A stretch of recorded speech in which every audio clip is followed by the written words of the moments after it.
Love you!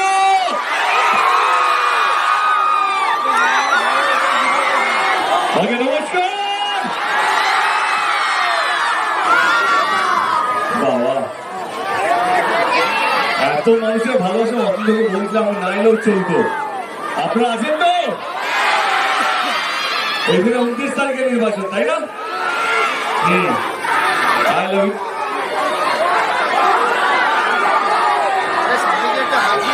জয় শ্রীরাম আর জয় বাংলার মাঝখানে ভাসবেন না।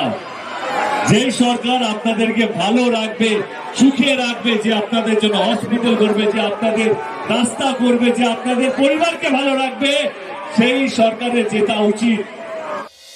দেবের জনসভায় মানুষের উচ্ছ্বাস। তৃণমূল প্রার্থী অতীন্দ্রনাথ মণ্ডলের সমর্থনে নির্বাচনী জনসভায় দেব অর্থাৎ দীপক অধিকারী, সাংসদ ও অভিনেতা। জয় শ্রীরাম আর জয় বাংলার মাঝখানে ভাসবেন না। যে সরকার আপনাদেরকে ভালো রাখবে, সুখে রাখবে, যে আপনাদের জন্য হসপিটাল করবে, যে আপনাদের রাস্তা করবে, যে আপনাদের পরিবারকে ভালো রাখবে, সেই সরকারের জেতা উচিত। এবং গত 15 বছর ধরে তৃণমূল কংগ্রেসের সরকার গত 15 বছরের রাজ্যে আছে, এবং আমি একজন কর্মী হিসেবে বলছি কি আমাদের সরকার কোনোদিনও ধর্ম জিজ্ঞেস করে কাজ করে না। আমাদের কাজটাই হচ্ছে ধর্ম।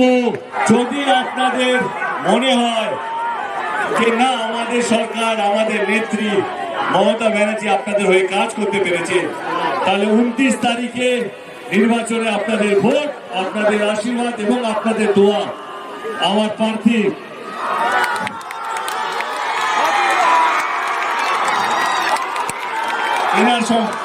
এনার প্রতি যেন পড়ে।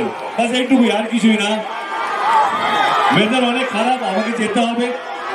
ভালো থাকুন। অনেক মানুষ এসেছেন, তার জন্য ধন্যবাদ। অনেকক্ষণ ধরে আপনারা দাঁড়িয়ে আছেন, অপেক্ষা করছেন আমার জন্য, তার জন্য হাত জোর করে মাথা নিচে সবাইকে ধন্যবাদ। ভালো থাকবেন সবাই। Thank you so much, thank you. আর যারা টেক ট্রান্সফার এসছে, লাভ ইউ, লাভ ইউ।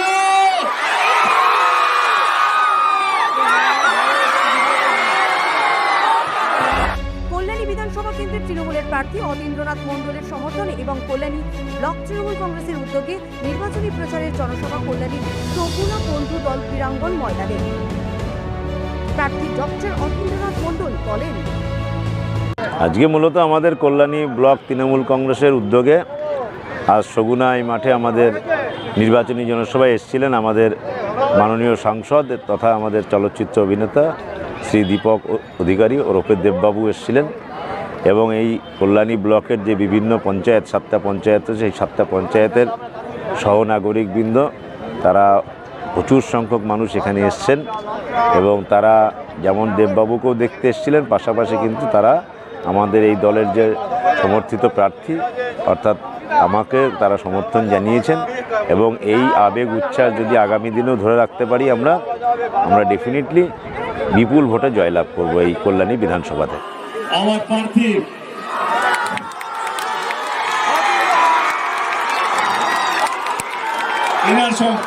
এনার প্রতি যেন পড়ে। বাস এইটুকুই, আর কিছুই না। ব্যুরো রিপোর্ট, বর্তমান ভারত।